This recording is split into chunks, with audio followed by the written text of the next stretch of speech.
Saviez-vous que Domestika vient de souffler sa première bougie en France ? La plateforme de cours vidéo pour les arts créatifs, entre autres, a déjà publié 50 cours en français. Il publie d'ailleurs un nouveau cours en français par semaine. Au programme, des nouveaux cours de broderie, de tricot, de patchwork, de teinture ou d'upcycling. Et puis toujours des sujets connexes intéressants pour les créateurs, comme le storytelling sur Instagram et la photographie argentique par exemple. Au total, ce sont plus de 2000 cours qui vous sont proposés dans plein de langues différentes avec des sous-titrages. Personnellement, j'ai suivi un cours sur la photo récemment et le traitement sur Lightroom en anglais. Et c'était top, je me suis sentie plus à l'aise pour prendre des photos ensuite. Ça a été le petit shoot de confiance sur le sujet qui me manquait pour me lancer sereinement. Et dernière info, mais pas des moindres, il y a désormais des partenariats avec des fournisseurs de matériel de DIY qui vous permettront d'avoir des remises à la suite de l'achat de cours. De quoi continuer à créer avec un petit coup de pouce sympa. Allez, place à l'épisode.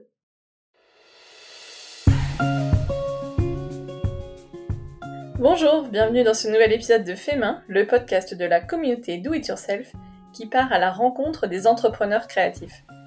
Je m'appelle Mélanie Sénat, j'adore créer et je suis très heureuse de partager avec vous mes conversations avec des créatrices et des créateurs que vous suivez peut-être comme moi sur Instagram. Qu'ils créent avec du papier, du tissu ou de la laine, avec des crayons, des aiguilles ou des pinceaux, découvrir leur parcours et les coulisses de leur entreprise créative est un régal d'inspiration. Aujourd'hui, on part découvrir les coulisses de Long avec Anna, une marque bien connue des tricoteuses. Anna a toujours créé, mais c'était plutôt côté couture et broderie au départ. Elle a fini par découvrir le tricot et c'est un vrai mode de vie qu'elle a trouvé. Son parcours est hyper intéressant. En quelques années, elle est passée d'orthophoniste à chef d'entreprise en Angleterre. Elle nous raconte la création de ses premiers patrons de tricot, le soutien inconditionnel de son mari, la manière dont elle s'est entourée, l'ouverture de sa boutique. On a également parlé de ses livres, de ses revendeurs partenaires, de la création de ses propres laines et des difficultés liées au Brexit. Bref, un épisode riche comme on les aime. Bonne écoute! Bonjour Anna, je suis ravie de t'accueillir sur le podcast Fait Main. Bienvenue. Bonjour Mélanie, merci beaucoup de m'accueillir. Je suis très contente d'être là aujourd'hui pour cet entretien, pour ce podcast. Merci, plaisir partagé. Aujourd'hui, on va parler ensemble de tricot parce que c'est ta passion, ta vie. Exactement. Tout ce que tu fais est autour du tricot et de la laine, c'est bien ça. Alors, est-ce que tu peux te présenter en quelques mots, s'il te plaît, pour démarrer ? Bien sûr. Alors, je suis Anna Dervoet, en fait Anaïg, mais j'utilise le nom d'Anna. J'ai 35 ans, je suis française originaire de Bretagne, mais j'habite en Angleterre avec mon conjoint et nos 2 petites filles depuis maintenant 5 ans. Et je suis la fondatrice de Long avec Anna, qui est une marque aujourd'hui de laine éthique, mais également de patrons de tricot. C'est comme ça que j'ai commencé, et d'accessoires tricot de tout type. Donc voilà, je suis la créatrice, la fondatrice et la designer du coup derrière les patrons Long avec Anna également. Très bien. Et ton conjoint est anglais. Oui, mon mari. C'est pour ça que vous êtes en Angleterre. Voilà, mon mari depuis un mois, ton mari, depuis 5 semaines. Aujourd'hui, je dois dire mon mari. Mais voilà, il est anglais et avant de vivre en Angleterre, on habitait au Canada et quand on est rentré en Europe, il a trouvé un travail en Angleterre, donc j'ai décidé de le suivre. Et donc on s'est installé, on est à Exeter, c'est dans le sud-ouest, dans le Devon, au-dessus de la Normandie, et depuis du coup fin 2016 déjà. D'accord. Et vos 2 petites filles, donc du coup, ont la double nationalité ? Oui, c'est ça. Donc Alice, la plus grande, elle a la triple parce que comme elle est née au Canada, elle a aussi la nationalité canadienne. Et Suzanne, la chanceuse, et Suzanne, la plus petite, qui va avoir 2 ans, elle, du coup, elle est née en Angleterre, donc elle n'a pas la nationalité canadienne, mais elle est anglaise par mon mari et française par moi. Donc elles ont toutes les 2 au moins 2 nationalités, les chanceuses. Ouais, j'adore. Je trouve ça génial. Voilà. Nous, on en a chacune qu'une seule, mais voilà. Ouais. Et donc forcément, elles sont quoi ? Elles sont bilingues, elles sont. Tu leur parles en français, et et ton mari leur parle en anglais, c'est ça un peu l'idée ? Souvent, c'est un peu comme ça dans les couples mixtes. Oui, c'est ça, exactement. Donc moi, à la base, avant le tricot, je suis orthophoniste et Ah, spécialisée dans les enfants bilingues ou multilingues. Donc c'est quelque chose que je connais bien et effectivement, je ne leur parle exclusivement qu'en français. Harry, mon mari, parle très très bien français depuis qu'on a vécu au Canada, donc il a tendance à leur parler pas mal français à la maison.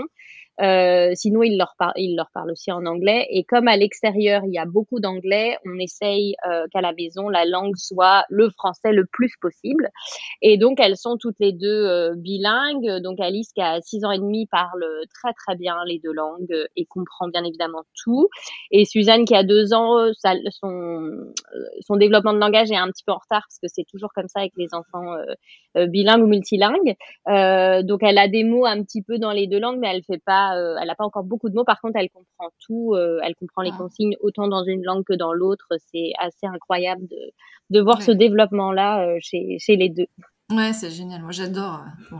Ça n'a rien à voir avec le tricot, mais je trouve ça génial, quoi. Pour les enfants, c'est une richesse folle, quoi. Moi, je suis bilingue, mais je le suis devenue avec les années et Ah, j'aurai jamais le bilinguisme qu'auront mes filles qui ont ça depuis la naissance, en fait. Donc, c'est vrai que c'est assez fou de voir que, voilà, même aujourd'hui, elle va avoir 2 ans, mais même à 1 an, 18 mois, elle comprenait les consignes des deux langues de la même façon. C'est quand même assez incroyable, je trouve. ouais, c'est génial. Bon, alors donc tu disais que tu étais orthophoniste, donc ça veut dire que tu as eu une formation qui n'avait rien à voir avec le tricot et la laine. Comment tu es arrivée à cet univers-là? Oui, alors comme beaucoup de personnes, je pense, en tout cas dans mes collègues designers, etc., on n'a pas forcément eu une formation à la base dans ce domaine-là. Moi, je suis tombée dans les loisirs créatifs en fait quand j'étais jeune enfant, jeune adolescente. J'ai toujours fait beaucoup de couture à la base. Je suis venue vraiment aux loisirs créatifs par la couture, la broderie. Et en fait, j'ai pratiqué les loisirs créatifs de façon plus ou moins importante dans ma vie en fonction des périodes. Donc, quand j'étais par exemple à l'université, j'avais complètement arrêté parce que j'avais pas le temps. Et puis, après mon diplôme d'orthophoniste, je suis allée travailler au Québec comme orthophoniste. Et en fait, j'avais laissé tomber les loisirs créatifs depuis, bah voilà, toute mon université parce que j'avais pas le temps de le faire. Et je suis tombée par hasard sur Internet, sur le blog de Jolie Bobine, qui est Mhm. une blogueuse couturière. Et je me suis dit, waouh, en fait, voilà, depuis les 8 ans que j'ai pas pratiqué la couture, bah, les choses, elles ont bien évolué et on n'est plus juste au patron de Burda. En fait, il y a l'air d'avoir plein de patrons sympas. Donc, je suis allée chez Canadian Tire, qui est une boutique de un peu de tout, en fait, de bricolage, etc. Et j'ai acheté une machine à coudre. Et j'ai dit à Harry, mon mari, j'ai envie de recommencer la couture. Et donc, je m'y suis remise comme ça. Et en fait, quasiment tout de suite en même temps, j'ai ouvert un blog parce que j'ai un de mes amis au Canada qui m'a poussé à faire un blog comme Julie de Jolie Bobine en me disant ça serait chouette que tu partages tes créations. Donc, j'ai ouvert un blog qui à ce moment-là était le fil à coudre d'Anna. Là, on est en 2013. Et puis, j'y partageais en fait, dès que je faisais de la couture et j'en faisais beaucoup, je faisais environ peut-être 2, 3 vêtements, top, pantalons par semaine. Je cousais Oh purée. énormément. Ah ouais. À chaque fois, on allait prendre des jeux. Ouais. J'avais vraiment, voilà. Après, ça s'est réduit. Je faisais à peu près un par semaine, mais j'ai eu une période où je faisais beaucoup, beaucoup. En fait, j'ai refait tout mon dressing avec que du fait main. Ah En ouais, gros, ouais, c'est ouais. ça. Et comme j'avais du mal à trouver des vêtements à mon style au Canada, à cette période-là, en tout cas, bah, c'était parfait. Je faisais mes robes, elles étaient toutes à ma taille, voilà. Et en fait, l'idée, c'était ensuite d'aller faire des photos dans des jolis endroits de Montréal et de mettre des articles sur le blog. Donc voilà, donc j'ai vraiment beaucoup utilisé mon blog. J'ai adoré partager mes créations, faire des reviews de patrons, de tissus. Et puis en 2015, je suis tombée enceinte d'Alice, ma grande. Et les personnes que j'avais rencontrées à Montréal qui faisaient de la couture faisaient toutes du tricot. Et moi, le tricot, j'en avais fait un petit peu étant adolescente, mais genre une écharpe, et puis j'avais pas une ou deux écharpes et j'avais pas du tout accroché. Et là, quand j'ai vu en fait la beauté des patrons qu'elle tricotait, la beauté des laines, ça m'a donné envie. Donc là, on est en 2015. Je commence à fréquenter, début 2015, je commence à fréquenter la Maison Tricotée, qui est une très chouette boutique salon de thé à Montréal. Et je me suis lancée dans le tricot, du coup tout de suite le tricot en rond parce que c'est ça qu'elles faisaient. Et elles m'ont tout appris en fait. Elles m'ont appris les aiguilles circulaires, la laine, comment suivre un patron, donc en anglais sur Ravelry.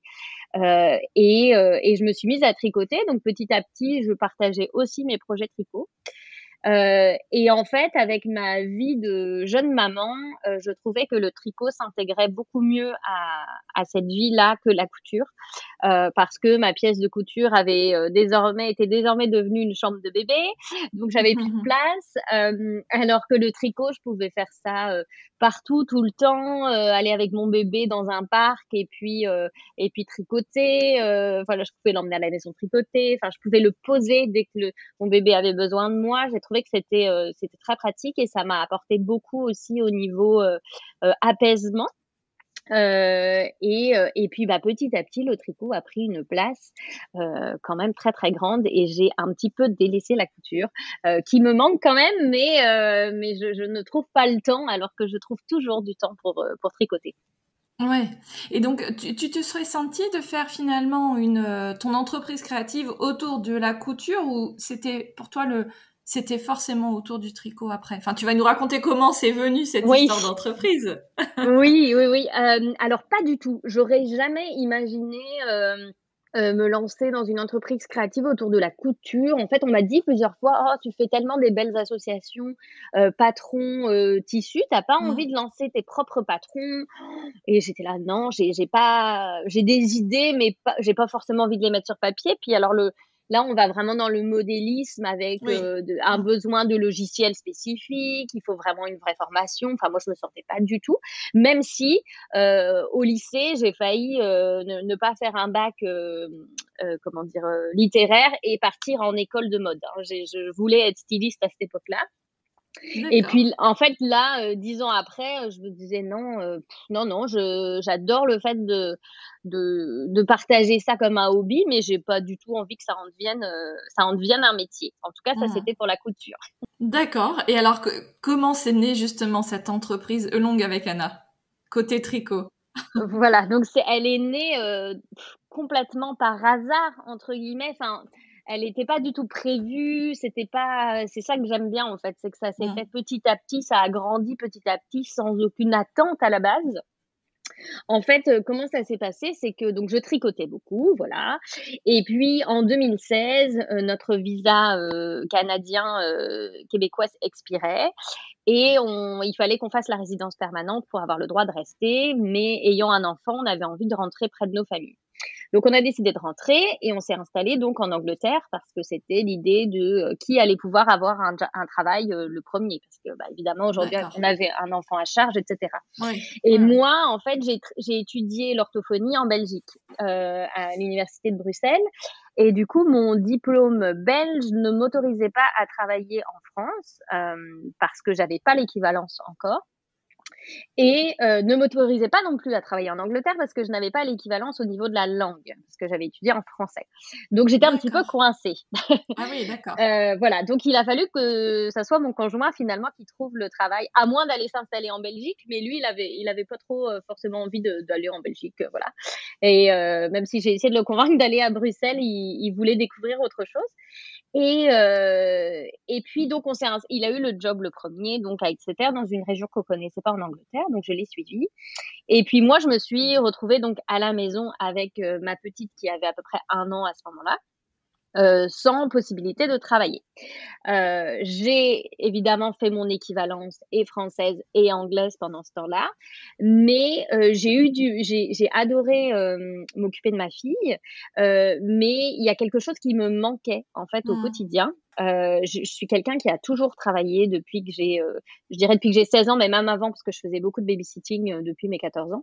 J'ai toujours eu l'habitude d'être indépendante financièrement et je trouvais ça difficile en fait moralement d'être complètement dépendante de mon mari et de pas pouvoir faire mon travail.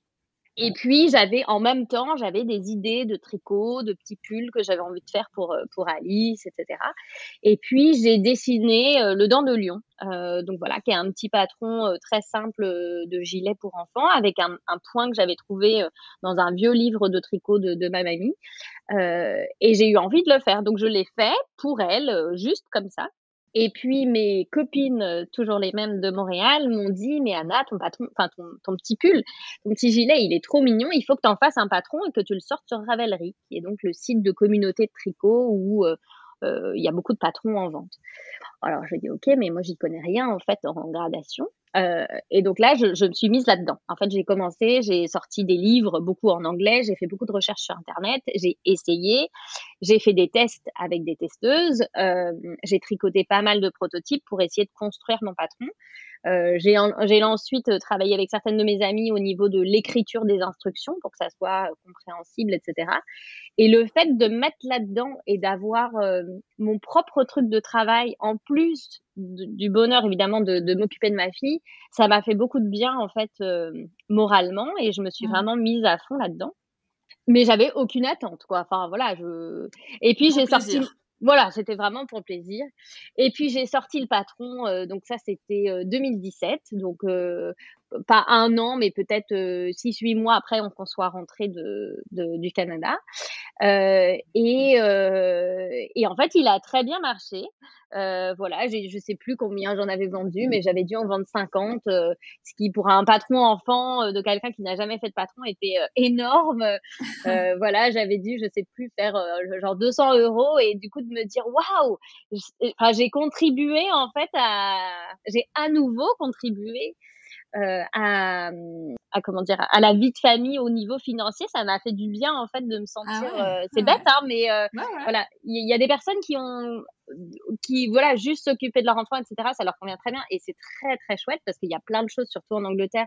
Il y a plein de playgroups et tout ça. Mais moi, j'avais besoin d'un truc créatif à côté, en fait. Et Mmh. finalement, ça s'est imposé à moi sans que voilà, Sans sans que que tu je l'aies ne prémédité. voilà, sans que je l'ai prémédité. Et du coup, j'ai eu vraiment des très bons feedbacks sur ce patron qui aujourd'hui reste un des plus populaires. Et du coup, je me suis dit: «Oh bah, j'ai envie d'en faire un autre». Donc j'en ai fait un autre, et puis quelques mois après, j'en ai fait un autre, et puis après, on est en mars 2018, on m'a demandé la version femme du Dent de Lion. Donc là, c'est pareil, je me suis remise dans les livres pour essayer de comprendre, faire des essais pour grader, comment dire, en version femme, parce que là, on était dans un domaine encore plus difficile que la taille enfant. Heu et puis, et il a beaucoup plu aussi, donc j'ai continué, et petit à petit, en fait, ça s'est fait comme ça. J'ai ouvert ma page Patreon, qui est une page, c'est une plateforme qui permet de soutenir les créateurs. Mmh. Donc il y a de tout, il y a des designers tricot, mais il y a des musiciens, il y a des artistes peintres, des illustrateurs, et en Des fait les podcasteurs. oui, des podcasteurs aussi, bien évidemment, des marques de laine, voilà. Et en fait, c'est une plateforme qui permet, sous forme de mécénat, les gens s'abonnent, ont du contenu exclusif, et permettent aux créateurs, en fait, de pérenniser son activité. Et donc j'ai lancé ma page, moi qui faisais beaucoup de podcasts sur YouTube, j'ai lancé ma page, et j'ai créé une jolie communauté qui est toujours bien active aujourd'hui. Et j'adore en fait partager avec mes abonnés. Et puis voilà, et puis petit à petit ça s'est enchaîné. Ensuite j'ai été en contact avec Erol, et j'ai écrit mon premier livre avec eux qui a cartonné. J'ai continué à sortir des patrons. Ensuite j'ai travaillé sur mon deuxième, et puis enfin voilà, ça s'est vraiment fait. J'ai commencé comme auto-entrepreneur, et en 2020 on est passé sous un statut de société.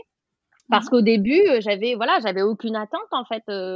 Voilà, je m'étais déclarée bien évidemment au gouvernement anglais parce que je touchais un petit peu d'argent, mais voilà, je payais pas de taxes ni rien. Et puis petit à petit, bah, je me suis dit: «Mince, il faut peut-être que j'étudie un peu plus mon statut. Est-ce que j'ai le bon statut?» Ce genre de choses.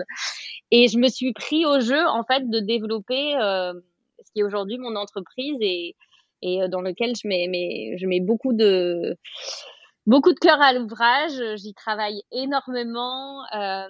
Quand on est entrepreneur comme ça et que c'est notre bébé, on a même du mal à lâcher parce qu'en fait, on pense avec son entreprise tous les jours et voilà. Mais à la base, et toutes les nuits, mais à la base, quand on me demande est-ce que tu avais un business plan, bah non, j'avais rien de tout ça parce qu'en fait, j'avais même pas prévu de me lancer du tout. Moi, j'avais prévu d'avoir mon équivalence anglaise et puis d'aller chercher un travail comme orthophoniste ici, quoi. C'était pas du tout prévu que je me lance comme entrepreneur. Même si au final, c'est toujours ce que j'ai voulu au fond, étant plus jeune, mais je ne savais pas forcément dans quoi. Et puis le tricot s'est tellement imposé à moi qu'en fait, il y a même pas eu de.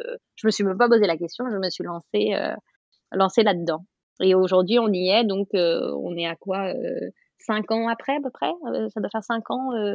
5 ans depuis la sortie de mon premier patron, quoi. C'est une super histoire parce qu'effectivement, à la fois tu l'as voulu, tu as travaillé très fort pour toute cette aventure-là, et en même temps, ça s'est construit avec le temps, tu vois, sans effectivement, comme tu dis, business plan, plan de carrière, etc. C'est ça. Voilà, vraiment réfléchi. Je sais que certaines de mes, je vais dire collègues entre guillemets parce que dans collègues on a tout, quoi. On a les loisirs, c'est collègues des loisirs créatifs, donc que ce soit des marques de laine, que ce soit des créatrices de tissus, créatrices de patrons, enfin voilà. On a toutes des histoires un petit peu différentes, mais je sais qu'il y en a pas mal qui ont pris le risque de quitter leur travail pour se lancer dans l'entreprise. Et c'est vrai que ça, c'est quelque chose, entre guillemets, je suis preneuse de risque jusqu'à un certain point, mais je ne suis pas certaine si j'avais toujours été au Canada en tant qu'orthophoniste avec mon job posé dans mon école, je ne pense pas que j'aurais pris le risque de me lancer, en fait. Alors que là, enfin voilà, de quitter mon job pour me lancer. Honnêtement, hein, je pense pas que je l'aurais fait. Et en fait, le fait d'être rentrée en Europe, du coup, d'être dans la communauté européenne, d'avoir, voilà, parce que le plus gros de ma communauté qui suivait mon blog était en Europe, était en France, en Belgique, en Suisse, plus qu'au Canada. Et du coup, le fait de retrouver ma communauté, d'avoir des gens qui me poussent, d'être dans une situation où de toute façon je ne travaillais pas, j'étais voilà, maman au foyer entre guillemets, donc j'avais rien à perdre entre guillemets d'essayer, alors que si j'avais dû quitter mon travail, etc., là on aurait été dans un autre scénario et je ne sais pas si j'aurais pris ce risque-là. Je sais même pas si ça me serait venu à l'idée en fait de me lancer dans des patrons. Voilà, on ne saura jamais, mais mais souvent ça vient avec le temps et ça se fait en parallèle. Il y a beaucoup de personnes qui effectivement font les deux en parallèle, donc ce qu'on appelle un side project. Et enfin ce qu'on appelle en français en très mauvais français side project. Mais effectivement oui dans l'idée de se dire je construis finalement au départ sans m'en rendre compte quelque chose à côté qui potentiellement va prendre le relais sur l'activité principale initiale, et ce qui est un peu quelque part le rêve, j'en sais rien, en tout cas une situation peut-être idéale ou un bon compromis pour se lancer, pour oser se lancer.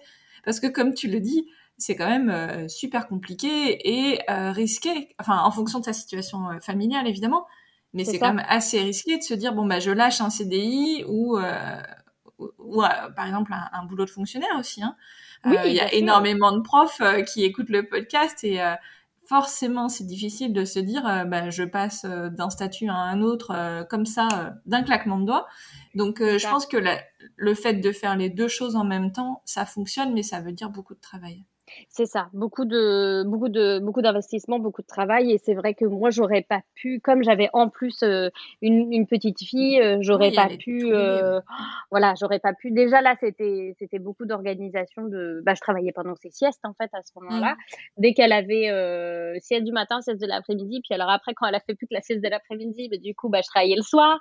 Donc voilà, ça a été beaucoup d'investissement perso, mais oui, c'est un risque que je n'ai pas eu à prendre depuis que c'est mon travail, et ça c'est une chance entre guillemets, parce que voilà, la situation a fait que c'était comme ça en fait, tout simplement. Oui, voilà, ouais, c'est ça. Voilà. Et effectivement, je pense aussi qu'il y a des périodes dans la vie où c'est plus facile que d'autres, et qu'il faut peut-être pas non plus se mettre dans des situations difficiles, un peu de comment dire, de burn-out de tout finalement, à la fois maternelle et tout ça. Si potentiellement c'est juste pas le moment, et il faut construire. Enfin, ça n'empêche pas de construire peut-être une petite communauté, etc. Le temps que les choses se mettent davantage en place et que le planning soit plus facile. Mais c'est Oui, sûr voilà. qu'avec des enfants en bas âge, Bah, c'est compliqué, hein. Là, je l'ai vu pour quand ma deuxième est née, donc elle aura 2 ans samedi, le 28. Bah, j'ai pas pris de congé de maternité. C'est-à-dire que pour Alice, j'avais eu 1 an de congé maternité payé, parce que voilà, c'est comme ça, c'est ce qu'on cotise au Canada et en Angleterre, c'est pareil, on cotise pour 1 an de congé maternité. Donc j'avais cette chance-là de pouvoir bien profiter de ma fille. Là, évidemment, en tant auto-entrepreneur, pardon, je n'avais rien, surtout qu'en plus enfin ça faisait pas très longtemps qu'on était en Angleterre, bah, ça faisait 3 ans en fait. Mais j'ai le droit en tant qu'Européenne, etc. J'ai le droit à aucune aide, donc j'ai pas eu de. J'aurais pu avoir un congé de maternité, mais il aurait fallu que je mette toutes mes ventes en stop en fait. C'est ça l'histoire. Mais pour moi c'est pas possible, c'est-à-dire que je peux pas mettre un patron en vente et dire bon bah pendant 9 mois vous pouvez pas l'acheter. Enfin niveau visibilité de marque, c'était impensable en fait. Donc je me suis dit bah je préfère continuer à travailler et en espérant que ça fasse la même chose ou plus que le petit congé de maternité que nous offre le gouvernement. Mais en tout cas, niveau visibilité, je ne peux pas mettre mes ventes en arrêt. Ça serait tuer mon entreprise. Donc du coup, j'ai pris 1 mois le temps de me remettre parce que physiquement, ça avait été très très difficile. Donc j'ai pris 1 mois le temps de me remettre et puis après, je m'y suis remise directement, tout en intégrant mon nouveau rythme avec mon nouveau bébé et la vie à 4, etc. C'est petit à petit, ça reprend son rythme. Évidemment, j'avais diminué, j'avais prévenu mes patrons que il y aurait peut-être un petit peu moins de patrons pendant les premiers mois, mais c'est que ce soit mes clients en général ou ma communauté Patreon, tout le monde est très compréhensif, très bienveillant et c'est les premières à toujours me dire mais Anna, fais une pause, prends du temps pour toi. Donc voilà. C'est l'avantage peut-être aussi d'avoir une communauté féminine, c'est que forcément la maternité, évidemment, tout le monde connaît. Tout le monde ne connaît pas, mais pas forcément toujours dans les détails, évidemment, mais en tout cas, non. C'est quelque chose dans lequel on se projette très facilement en tant que femme. Ouais, c'est ça. C'est-à-dire que même si on n'est pas maman soi-même ou on ne veut pas le devenir ou on ne peut pas, on voit dans notre entourage que, bah, en tout cas, les premiers mois, c'est pas forcément des moments faciles, c'est des moments fatigants, c'est beau, mais c'est des moments qui demandent beaucoup d'énergie et du coup, je pense que les femmes sont relativement compréhensives. Il y a des hommes aussi qui le sont, hein, mais je pense que des fois, ils se rendent moins compte de tout ce qu'on fait pendant cette période-là. Ouais, c'est certain. Bon, donc du coup, voilà, tout ça s'est construit avec le temps. Finalement, tu as appris à créer des patrons en te basant sur tes recherches de livres sur Internet, etc. Mais tu n'as pas pris de cours particuliers sur cette. J'ai fait une formation. J'ai fait une formation de comment on appelle ça, de gradation. Oui, voilà. Il y a beaucoup de formations qui existent sur Internet. C'est toujours des formations anglaises. Mais j'ai fait une petite formation pour ça. Et puis après, quand j'ai décidé vraiment d'être ce qu'on appelle size inclusive en anglais, donc vraiment inclusive en termes de taille. Là, on passe sur des gradations qui sont différentes. Hein. C'est comme en couture, les patrons de couture ou en modélisme en général. Les grandes tailles ne sont pas gradées de la même façon que les petites tailles pour que justement ça aille à tout le monde. Et là, je suis allée pour cette raison et par manque de temps, j'ai délégué.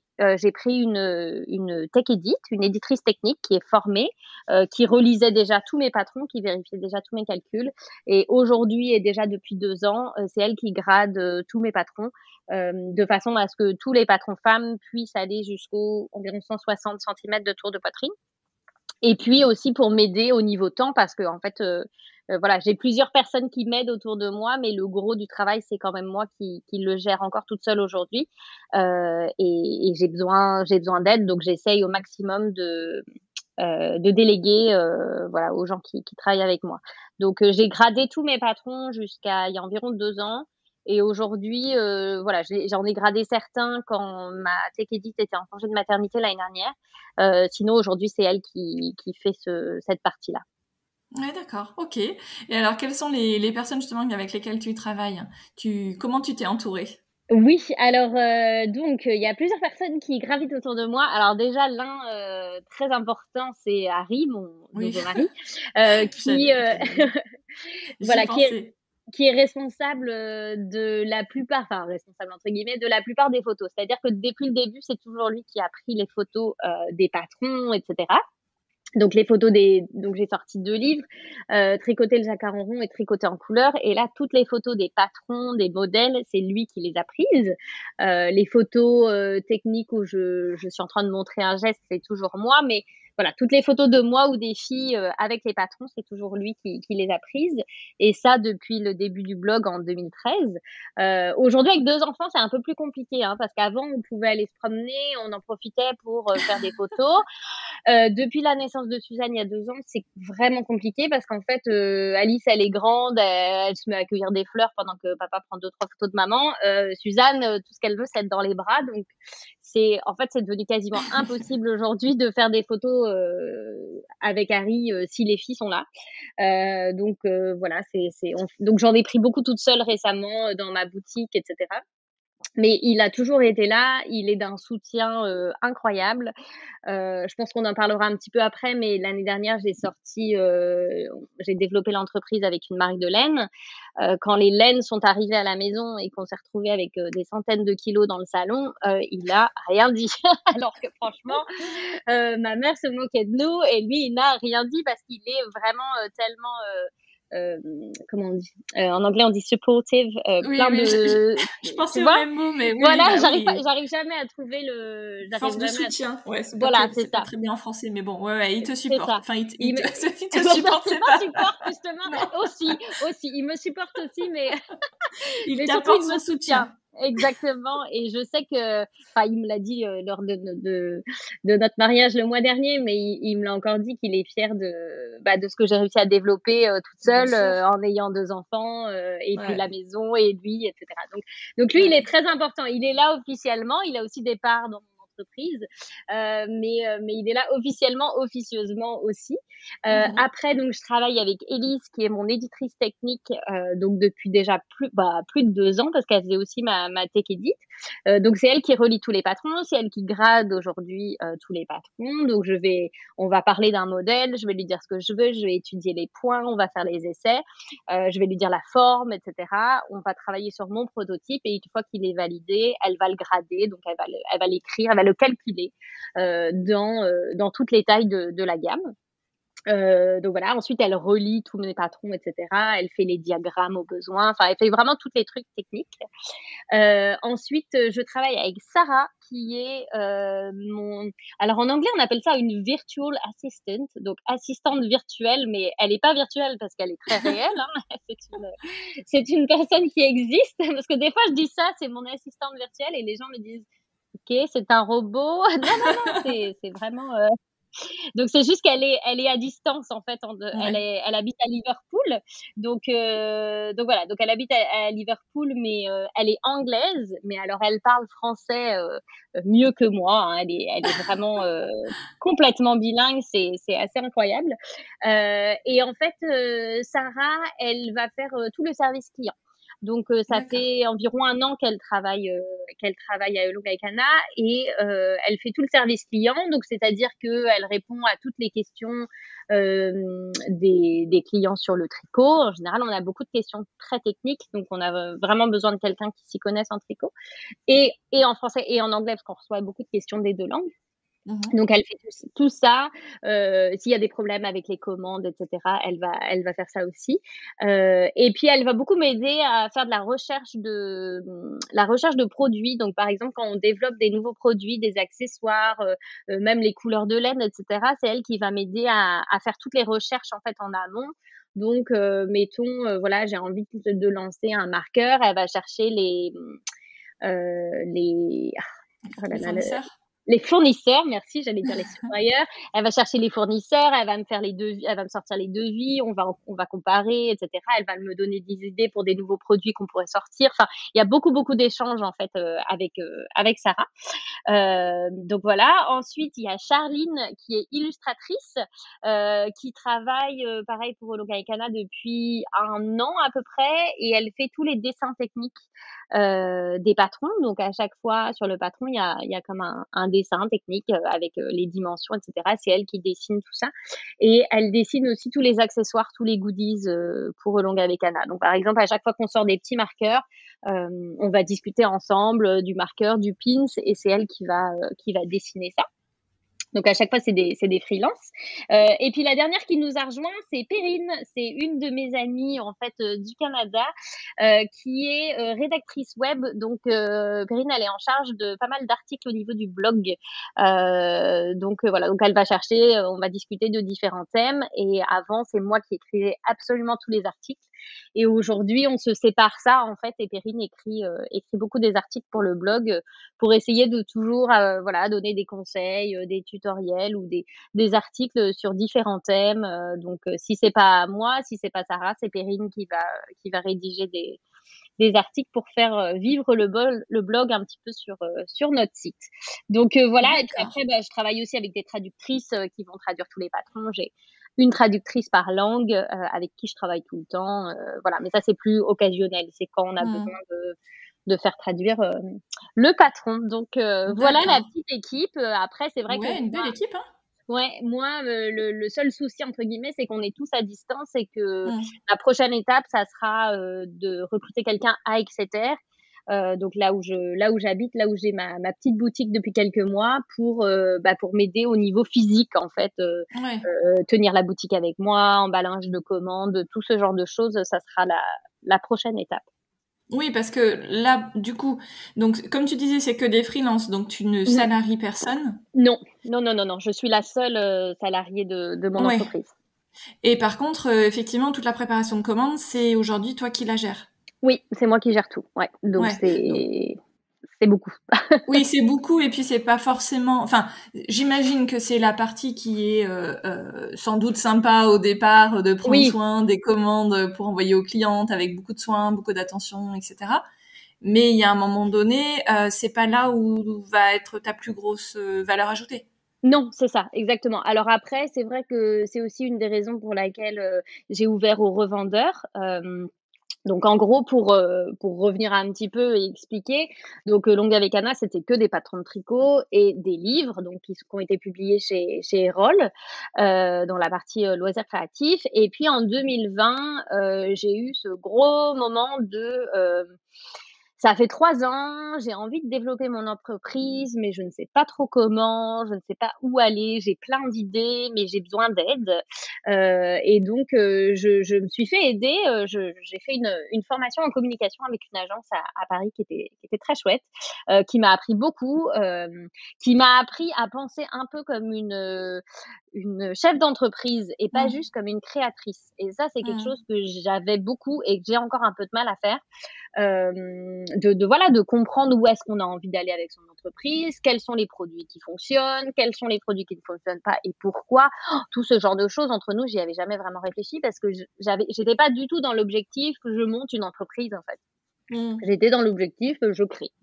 Mais là, voilà, de début mi-2020, en même temps que le Covid, vraiment, je me suis dit non, là, j'ai envie d'autre, pas d'autre chose, mais j'ai envie d'explorer plus de pistes. Et du coup, elles m'ont beaucoup aidé à me poser, à vraiment me forcer à prendre le temps de me poser, à noter toutes mes envies et à concrétiser certaines envies que j'avais depuis longtemps. Donc, par exemple, sortir une gamme de laine, c'était quelque chose que j'avais sur ma liste depuis le début, comme le rêve un peu inaccessible. J'avais déjà fait mes recherches pour savoir quel genre de laine je voulais, quelle filature, dans quel endroit, est-ce que je voulais du local, du certifié, les deux si possible ou pas. Enfin voilà, j'avais déjà en fait fait beaucoup de recherches, mais tout ça c'était dans un petit dossier à part et j'en avais pas parlé à grand monde et je m'étais dit oui peut-être un jour quoi. Et en fait, 2020, ça a été un petit peu le coup de pied aux fesses de me dire, mais en fait, pourquoi je reste à attendre alors que j'ai ce rêve et que j'ai la capacité entre guillemets. Ça vaut le coup que cette fois-ci je prenne le risque de le faire. T'as pris aucun risque depuis le début, donc là, il est temps de prendre un risque si tu veux te développer. Et encore une fois, la question de la laine, c'est quelque chose que tout le monde me demandait depuis quasiment le début, parce que les gens aiment bien avoir la laine qui va avec le patron.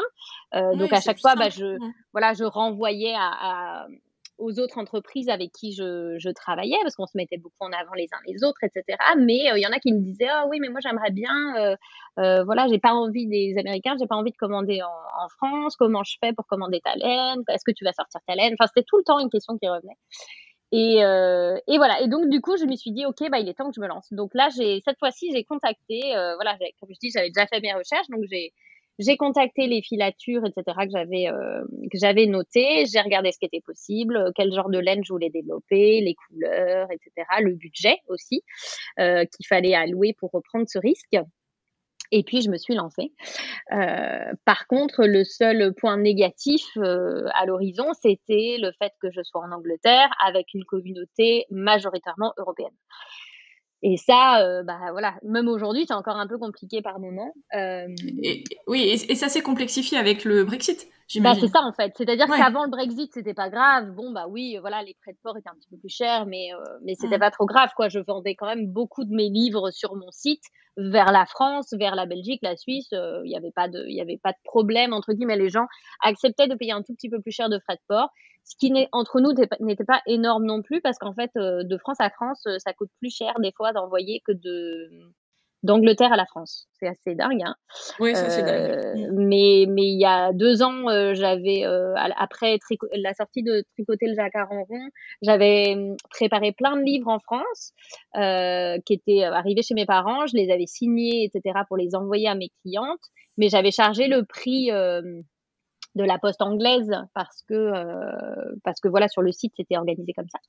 Et puis je suis allée en Bretagne à mon bureau de poste avec tous mes colis, et là j'ai demandé les prix, et en fait ça me revenait à environ 1,50 € de plus Ah ouais. d'envoyer de la Bretagne à Lyon par rapport à l'Angleterre à Strasbourg quoi. Ouais, c'est Donc je clair. suis repartie en Angleterre avec mes livres Ah ouais? et je les ai, ah bah oui, parce que j'y perdais trop. Ah Même bah oui, sur le le volume, ouais, Canada, j'imagine. par exemple, d'envoyer du Canada, ça me coûtait environ 10 € de faire Angleterre-Canada, mais ça me coûtait 18 € pour la même chose, de faire France-Canada. Là, j'ai dit, bah non, c'est pas possible, moi je vais y perdre trop financièrement. Donc, comme j'étais Ouais, en ouais. voiture, je suis retournée avec mes livres et je les ai postés d'Angleterre. Si ça, c'est pas dingue. Bref, Ouais, c'est dingue. Ouais. donc C'est voilà, comme tu donc dis, c'est dingue. Mm. c'était voilà, en fonction de ce qu'on envoie, bah plus c'est gros, plus ça coûte cher, mais le tarif n'était vraiment pas était très similaire. Là, le souci qui s'est posé, c'est le Brexit et ce risque enfin voilà, cette peur des gens par rapport à la TVA, aux frais de douane, etc. Ça a été un moment quand j'ai sorti la laine là en novembre, ça a été un moment très compliqué en fait, ou même quand j'ai sorti mon nouveau livre en septembre l'année dernière, ça a été un moment très compliqué de trouver la meilleure solution, parce que en gros, depuis le Brexit, je n'ai plus le droit de charger la TVA européenne à mes clients sur mon site. C'est interdit parce que je suis pas enregistrée au programme, et le programme est financièrement complètement inaccessible pour des petites entreprises comme la mienne. Donc c'est-à-dire que quand le client commandait sur mon site internet, il devait payer la TVA à la réception. Ce qui en soi n'est pas grave, parce que de toute façon la TVA il faut la payer que ce soit sur le Oui, site ou quoi. Mais souvent il y avait des frais de poste en plus. Donc la poste demandait genre 8 € de frais pour juste demander la TVA au client. Donc ça faisait d'accord. des montants trop élevés. Et c'est pour ça que la meilleure solution ça a été Etsy. Qui est une plateforme externe qui charge la TVA aux clients directement. Et donc voilà, ils achètent la laine, ils payent la TVA à Etsy, et moi je leur envoie. Et comme ça a été acheté via Etsy, le client n'a aucun frais à la réception, la TVA est déjà payée. Mais ça a été compliqué de trouver le bon système, et je me J'imagine, suis oui. arraché les cheveux. Au début, ça marchait pas super bien. Enfin, c'était vraiment, ça a été des moments. Ouais, quand on parle de grosses difficultés en tant qu'entrepreneur, qu'on trouve insurmontables, ça a été ça là. De septembre à novembre, là, ça a été vraiment les coups de blues sur coups de blues à cause de ce genre de trucs complètement externes, et de tout ce que le Brexit malheureusement amène au small business et les gens ils ont pas pensé à ça quand ils ont voté, mais voilà, ça nous retombe toujours dessus quoi.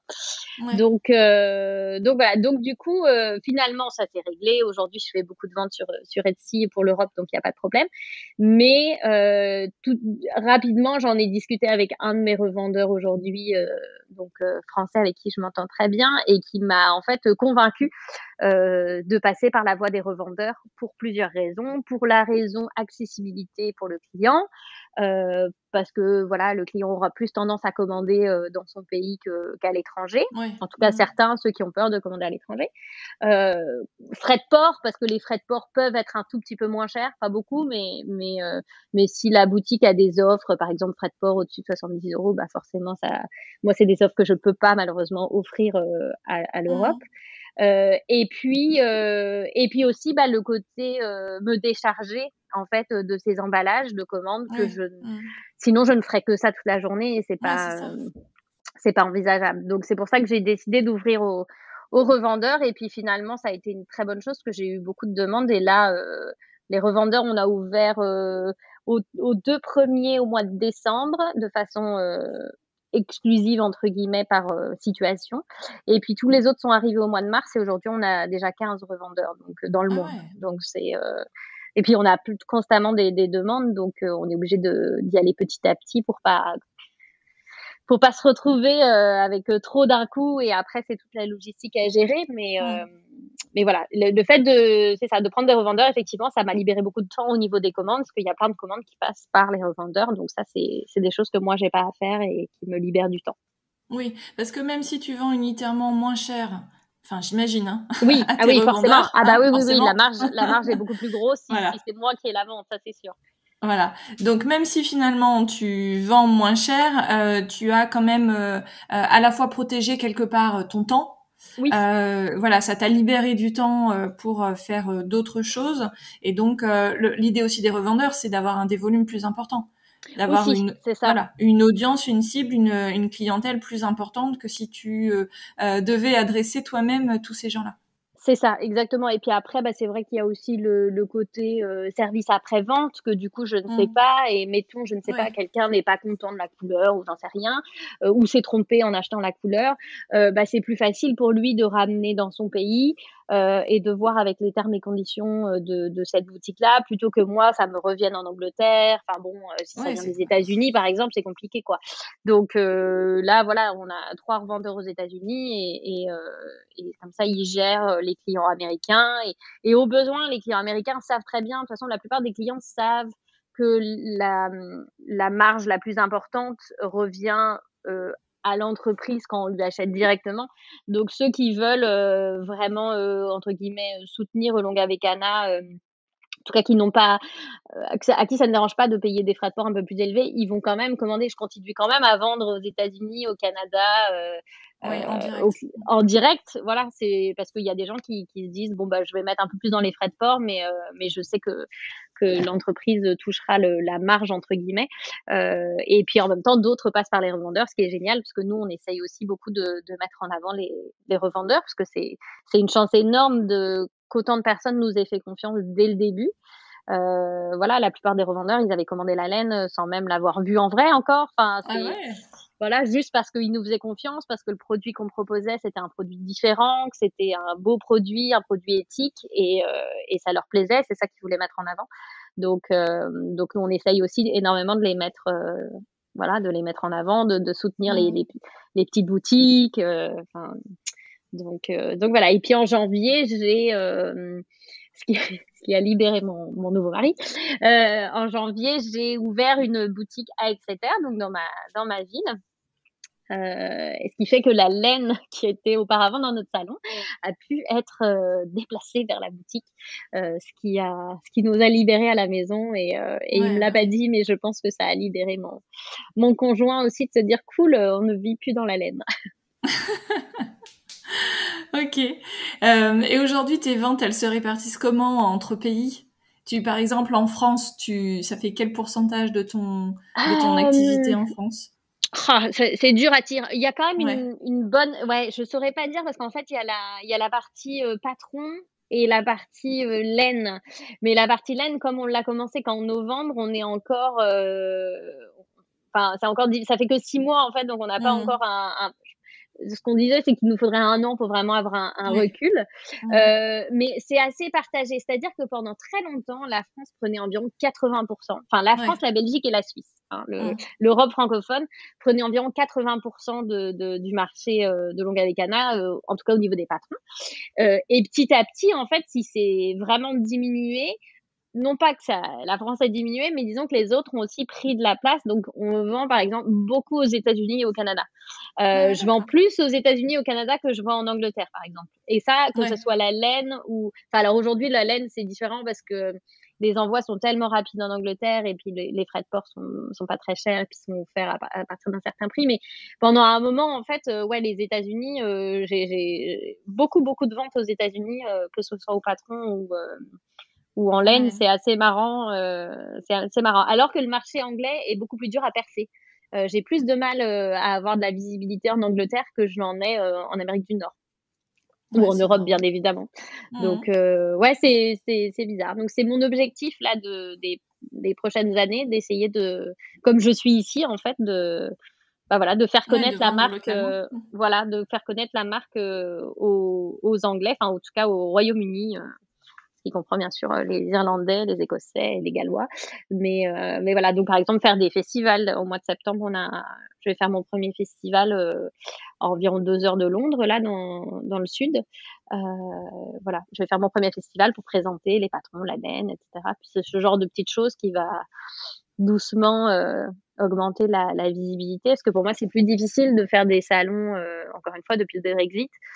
Je me suis renseignée pour des salons en France, enfin, du moins en Union européenne, et c'est compliqué en fait. C'est aussi des démarches et des frais assez fous. Donc pour l'instant, c'est pour ça que les revendeurs, encore une fois, semblaient la meilleure solution. Mmh.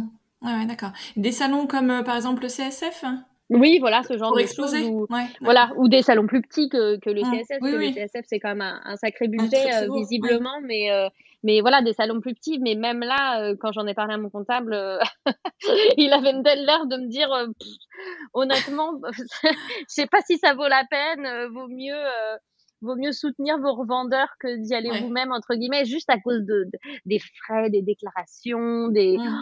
oh là là là là, puis alors moi, c'est vrai que c'est un domaine, heureusement que mon comptable est là parce que ça ne me parle pas trop, donc j'essaye toujours de comprendre énormément ce qu'il m'explique parce que je trouve ça très important, donc je suis très investie. Mais à un moment, les trucs de Brexit, c'est comme personne ne sait vraiment où est-ce qu'on va à long terme, tout est un peu Ouais. flou, c'est jamais très simple. Bon. Et alors si on revient un peu aussi à la base de ce que toi tu aimes faire, Oui. quel est le projet que tu as adoré tricoter? Ah! Le projet que j'ai adoré tricoter.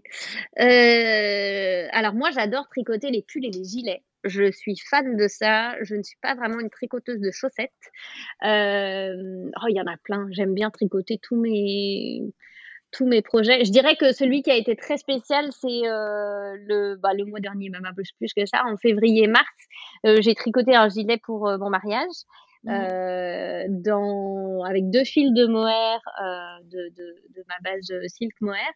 Et c'était le gilet rosa, qui est un de mes patrons que j'ai sorti il y a peut-être 3 ans maintenant, que j'ai adapté, qui est un des patrons les plus best-sellers de la bibliothèque de patrons, et que j'ai légèrement adapté parce que c'est un nouvel échantillon. J'ai changé l'encolure, j'ai changé les manches, enfin voilà, pour aller avec ma robe de mariée en fait. Donc je dirais que Ouais. celui-là, il a été assez spécial parce que du Mmh. coup, bah, je l'ai tricoté en me disant, on se marie en avril en Angleterre, il va pas faire beau, donc faut que j'ai chaud.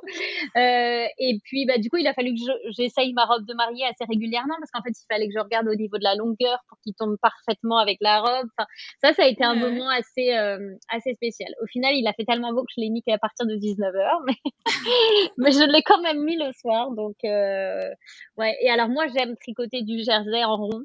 Parce que j'adore la dentelle, hein, j'en tricote beaucoup, j'adore le jacquard, mais j'aime bien le jersey en rond parce que c'est là que mon esprit se repose en fait. Je trouve ça très très méditatif et du coup je tricote, je peux discuter voilà du jersey, de kilomètres de jersey, c'est ce qui me plaît. D'accord. Alors, moi je tricote pas, donc j'ai aucune idée de ce que c'est que de tricoter du jersey en rond. Tu me parles chinois.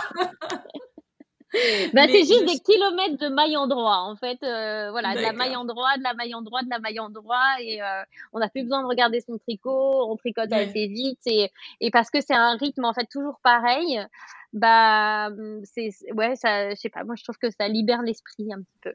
Oui, mais il faut quand même que tu en fasses quelque chose de ces kilomètres de Ah oui, mailles. ah bah bien Oui, sûr, d'accord, j'en fais un pull, j'en fais un gilet, d'accord. voilà, mais avec pas trop de motifs dessus, juste ce qu'il faut. Oui, d'accord, ok. Voilà, Quelque chose, oui, qui, du coup, c'est plus dans le geste finalement c'est ça. que dans la technique. Voilà, Mm. exactement. Moi, je suis une tricoteuse des 2. Je suis une tricoteuse du geste et du produit fini. Par contre, je reste vraiment, en fait, j'ai tendance à créer ce que j'ai envie de tricoter et c'est vrai que des fois, je vois des patrons, ultra travaillés au niveau des torsades et cetera et je trouve ça magnifique, mais je sais que je vais avoir du mal à le tricoter parce que ça va être trop, ça va trop me demander mentalement, en fait, de Mm. regarder mon diagramme sans arrêt et cetera. Ça va trop me Mhm. demander et donc j'ai pas tendance à créer ce genre de patron parce qu'en fait, c'est pas ce que j'aime tricoter et quand on fait quelque chose de créatif comme ça, souvent on crée ce qu'on aime faire Mm. et du coup et en plus je suis littéraire, hein, je suis pas du tout une matheuse à la base donc moi les trucs, trop compliqués, après à construire, ça ne me parle pas du tout en fait. Il faut que ça reste assez simple, dans les 2 côtés, au niveau tricot et puis après à porter également. Ouais, ouais, d'accord, ok. Et alors, Voilà. est-ce que tu tricotes aussi pour tes filles? Parce que tout le problème des enfants, c'est qu'ils grandissent. Ah, je sais, je sais. Alors, je tricotais beaucoup pour mes filles. Pour Je Alice, tric pour ta grande? Ouais, ouais, je Ouais. tricotais beaucoup pour Alice jusqu'à ce qu'elle ait commencé là, elle a commencé à mettre du 6 ans là, 6-8 ans là. Enfin, elle est en 7 ans en commerce, mais les pulls tricotés, c'est bien du 6 ans. Là, j'avoue que ça commence à être dur, parce qu'en fait, bah, c'est pas l'équivalent d'une taille adulte, mais ça prend quand même beaucoup, beaucoup de temps. Donc Ouais. j'ai eu plus tendance à tricoter pour Suzanne dernièrement. Alice me réclame un pull arc-en-ciel, depuis des semaines et ça ne me tente pas du tout. Oui, oui, oui. Alors, voilà, je suis en train de lui faire des chaussettes arc-en-ciel en espérant que ça la libère du pull. Mais, en fait, c'est compliqué parce que depuis que je fais ça de manière, «professionnelle» entre guillemets, bah, non, c'est pas entre guillemets, de manière professionnelle, hem, j'ai du mal en fait parce que, tous les projets, c'est des projets pour le travail, mais Ouais. aussi c'est aussi des projets pour moi. C'est-à-dire que c'est ensuite des pulls que moi je vais porter, Oui, oui, oui. heu et du coup, quand on me demande un truc, bah, souvent c'est Alice, hein, qui me demande des trucs, voilà, des écharpes violettes, bon ça va assez vite donc ça va. Mais voilà, des pulls arc-en-ciel, des choses comme ça. Je sais que c'est pas un truc où je vais en faire un patron derrière. C'est pas un truc où je vais pouvoir en faire un prototype que je vais pouvoir en même temps utiliser à la boutique. Et Mm. comme le tricot, c'est quand même quelque chose qui prend beaucoup de temps et d'énergie, j'ai un peu de mal en fait, voilà, par rapport, par exemple, à la couture où je me dis: «Bah, les personnes qui créent des patrons, elles sont capables de coudre une collection, de couture, voilà, moi j'aurais à peine même pas fait un pull quoi, dans Ouais. le temps, mettons en un mois de couture, on peut coudre quand même beaucoup de choses. En un mois de tricot, bah, on est plus limité. Et du coup, ça, c'est vrai que depuis que je fais ça professionnellement, j'ai un peu plus de mal à jongler entre le tricot, purement plaisir et le tricot plaisir, mais qui en même temps va me servir au travail. Ouais, je comprends. Et le week-end, t'arrives à ne pas travailler et justement à avoir aussi des loisirs en plus de t'occuper de ta famille? Bah, mon loisir, c'est le tricot. Bon, ce qui est très Heu, bien. voilà, non, alors après j'ai d'autres choses, je fais beaucoup de yoga, ça fait une Mhm. dizaine d'années que je fais énormément de yoga, donc ça, c'est un de mes plaisirs complètement à part. Un de nos autres plaisirs, c'est les voyages, que ce soit mon conjoint ou moi, on adore voyager, on adore découvrir, de nouveaux endroits, même si c'est pas très loin. Donc, alors ça a été plus compliqué ces 2 dernières années, bien évidemment, avec le Covid. Mais du coup, sinon, voilà, le voyage, c'est vraiment quelque chose auquel on se retrouve beaucoup. Avant, il y avait beaucoup de concerts. J'ai toujours été une grande, grande fan de musique et jusqu'à ce qu'on soit, enfin, quand j'étais à Bruxelles et ensuite à Montréal, j'allais tout le temps à des concerts. Aujourd'hui, c'est beaucoup plus difficile aussi. Donc, je dirais que le tricot fait quand même une très grande partie de ma vie. Pour moi, le tricot, la phase tricotée n'est pas du travail, en fait. Ouais. Ce qui va être du travail, ça va être de travailler sur un patron, d'être présente pendant un test, de répondre aux emails, de faire des posts sur Instagram. Ça, c'est du travail. Et j'essaye le week-end de pas trop le faire, voire pas du tout. Pareil pour les vacances. Par contre, je ne pourrais jamais poser mon tricot. C'est même pendant les vacances, on est parti en vacances il y a 2 semaines, pendant une semaine au soleil, j'avais mon tricot avec moi. Et c'était des patrons que j'étais en train de créer. Mais pour moi, c'est pas le patron parce que le prototype, il est là, il est déjà écrit, il est pré-rédigé et j'ai juste à suivre les instructions et à tricoter. Et ça, pour moi, c'est pas du travail, en fait. C'est mon loisir. C'est mon besoin au quotidien. J'ai beaucoup de mal à ne pas tricoter du tout de la journée. Il y a quelque chose qui va me manquer si j'ai pas fait quelques rangs dans la journée ou dans la soirée. Parce que souvent, c'est le soir quand même que je tricote. Donc, voilà. Bon, Ça a vraiment pris une grosse place dans ma vie. Ouais. Bon, c'est chouette, mais c'est vrai que quand on commence un petit peu, enfin, même pas quand on commence, mais on est vite un petit peu aussi accroché à son idée de je veux vite finir mon travail pour Oui, faire c'est mes ça. loisirs créatifs. Et tu Ouais. vois, là, je suis en train de coudre une blouse. Ça fait pas longtemps que je commence les vêtements. Oui, Et, super. et j'ai un peu que ça en tête. Je me dis, mais vite, Oui, il faut que je la finisse, je la finisse, etc. Et bon, je suis en train ouais. de la finir. Ça ressemble pas exactement à ce que je voulais. J'ai toujours un peu peur, un peu sur le tombé des choses, etc. Bon, Ouais. je vais la finir, puis on verra. Oui, c'est ça.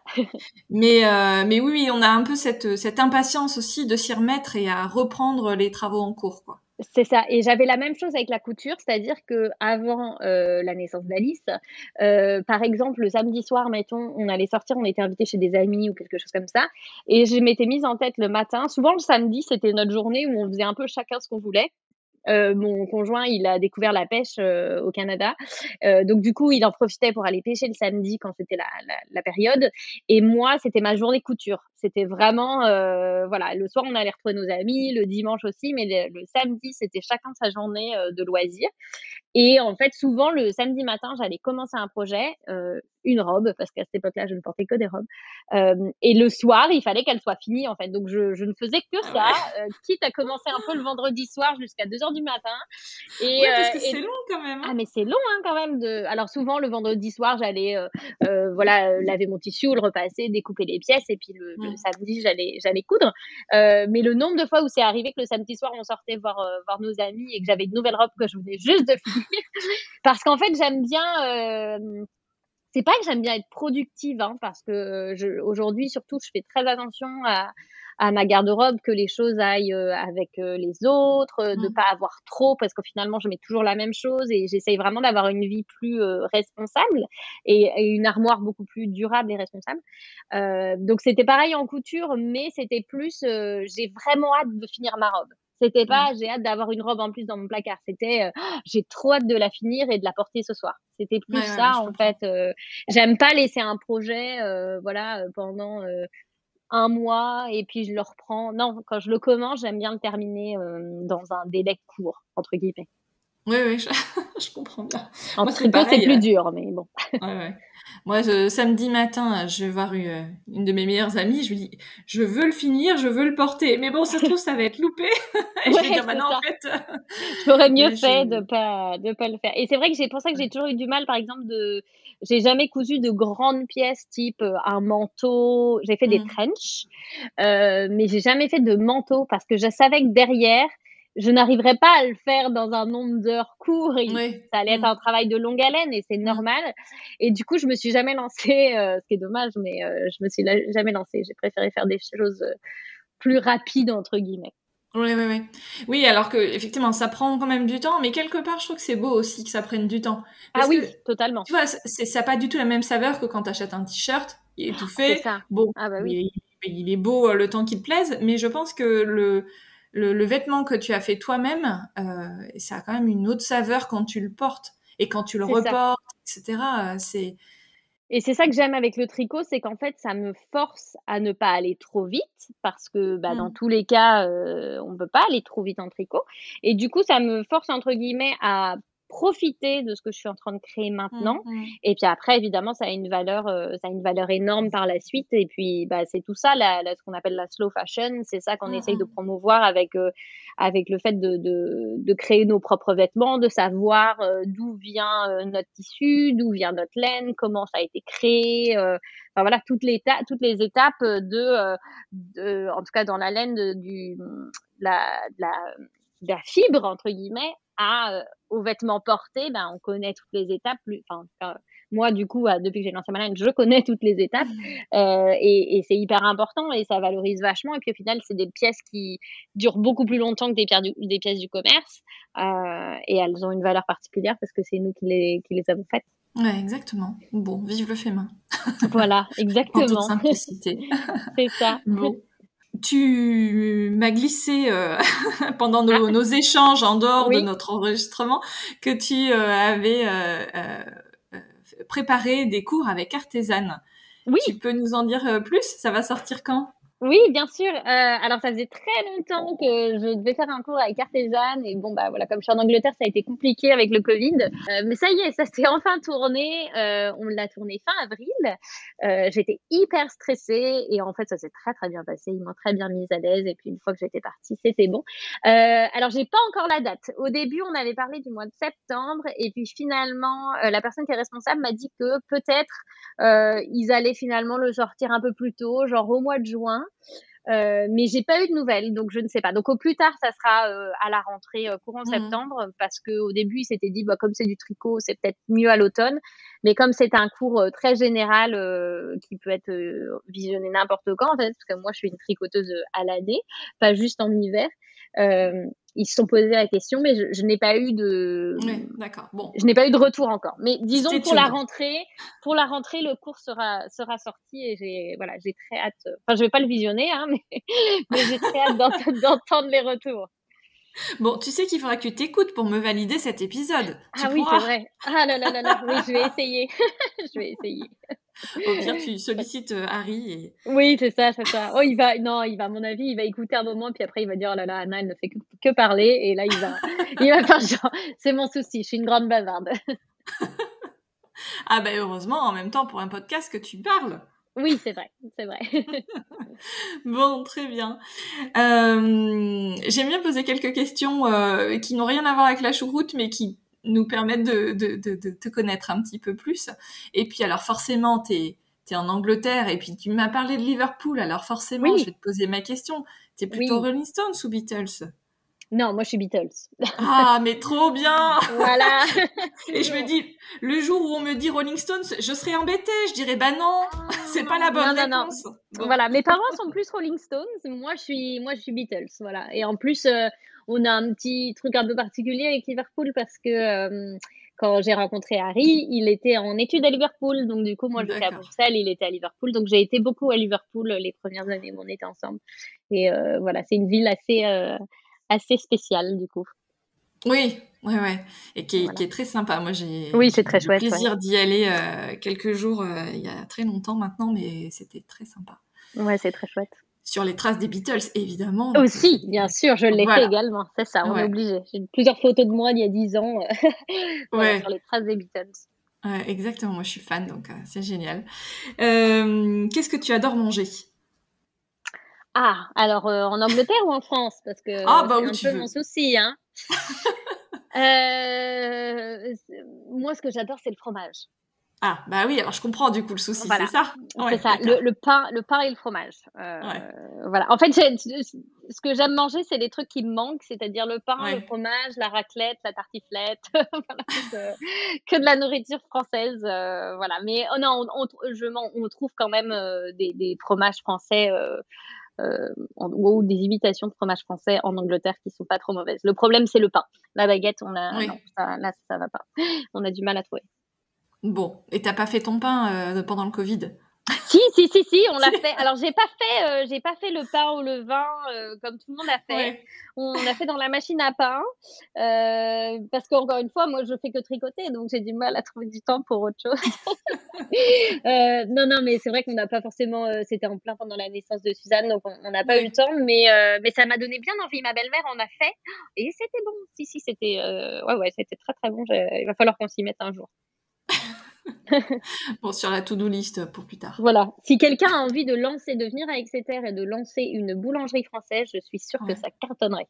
Parce que franchement, on est une grosse communauté française en manque de pain, donc je pense que ça marcherait. Mais personne ne s'est décidé encore. Avis à la population. Voilà. Très bien. Est-ce que tu lis? Qu'est-ce que tu aimes lire? Ah, moi j'aime lire un peu de tout, mais j'aime bien les trucs un peu plus criminels ou les romans ouais. Il y a tout un truc avec les tricoteurs et les trucs criminels, que ce soit des podcasts audio, des podcasts vidéo ou des livres.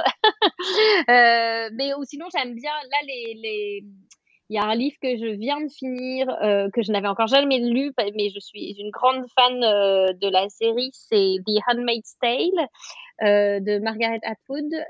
Et c'est, comment ça s'appelle en français? Je sais pas si on appelle ça The Handmaid's Tale ou si on appelle ça... Au Québec, ils appelaient ça La Servante écarlate. Oui, c'est ça. Mais c'est une série aussi, hein. Oui, c'est ça. Donc, en fait, moi, je savais que ça existait en livre, mais je suis une fan inconditionnelle de la série. Je pense que c'est ma série préférée.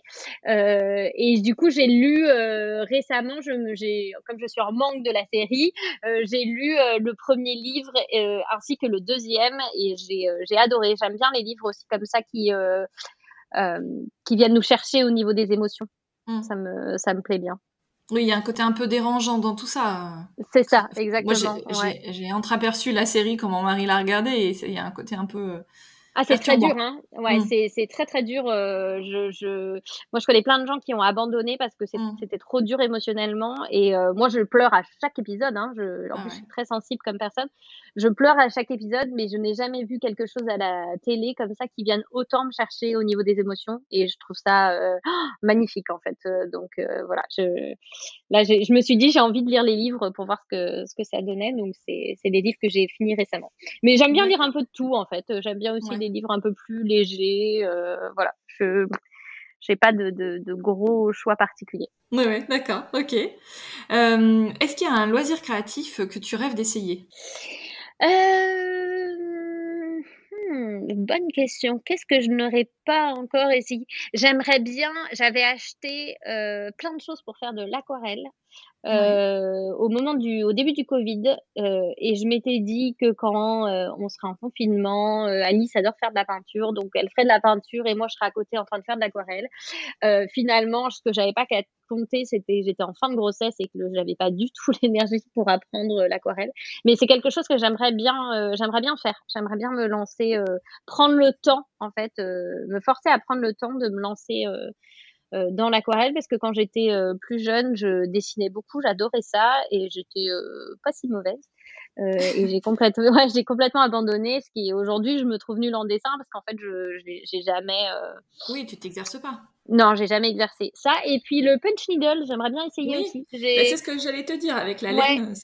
C'est ça. Ouais, j'ai rencontré l'auteur du livre Punch Needle, justement.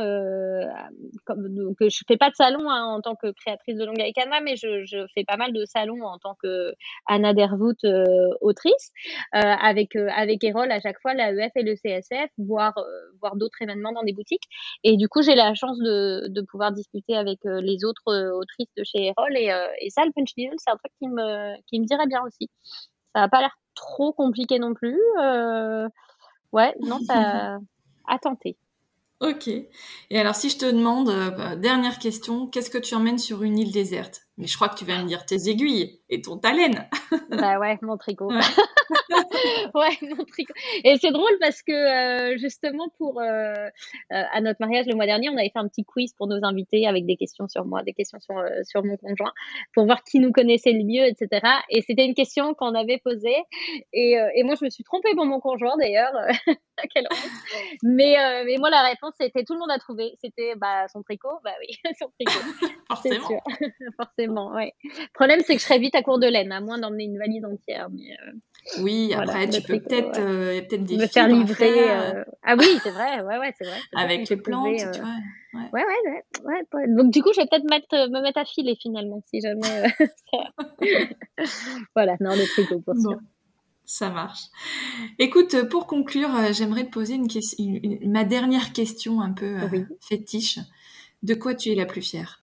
Waouh! Ça, c'est une question qui est super difficile pour moi parce que je m'autorise pas vraiment à prendre du recul et à regarder ce qui se passe. De quoi je suis la plus fière? Si je parle autour de moi, je dirais, je suis fière de mon conjoint de me soutenir comme ça, sans faille depuis le début et de mes filles qui me supportent avec le tricot. Voilà, qui sont vraiment ouais, alors, je suis fière d'avoir une famille qui me soutient autant dans mes projets. Ouais.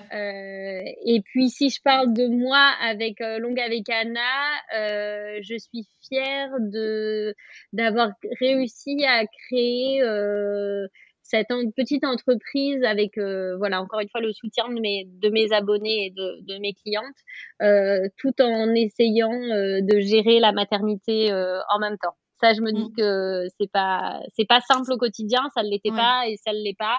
Et il faut que je prenne le temps de me féliciter entre guillemets pour ça aussi parce que c'est jamais facile. Et puis ouais, non, c'est ça. Je suis fière de ma Bon. famille et fière de travailler tout en m'occupant d'eux. Ouais, effectivement, c'est quand même un challenge, hein. Je Ouais. pense qu'on On l'oublie, mais l'oublie même tout, hein. oui, voilà, Ouais. c'est ça, hein, quelle que soit Oui. l'activité professionnelle ou l'activité à la maison aussi, parce que c'est pas parce qu'on n'a pas de travail en dehors de la Ah bah non. maison que voilà, il y Ah a bah pas de non. travail à la maison. Ah non, ça Et c'est sûr. ouais. Donc effectivement, allez, force à nous, on est trop, on est trop fortes. C'est ça. On est des femmes, on est fortes et on le sait et il faut se féliciter de ça. Ouais, c'est ça. Et Oui, se faire des petits plaisirs, des petites récompenses aussi, c'est ça. voilà, potentiellement avec nos loisirs créatifs. Moi, Exactement. voilà, ça fait moins grossir que le chocolat, c'est pas mal Oui, aussi. en plus, oui, voilà. Ouais, non, ça c'est sûr. Ouais, ouais, sinon pareil, je mangerais un peu trop de chocolat aussi, donc. Bon, bah, parfait. Merci beaucoup pour ton temps, Anna. Et puis, Merci bah, à évidemment, toi. on te retrouve sur Internet, sur ton Ouais, site, sur Insta, tout ça. voilà. Je suis Elongue avec Anna partout, donc c'est facile. Voilà.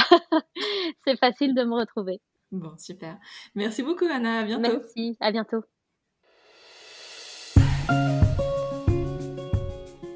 Me revoici.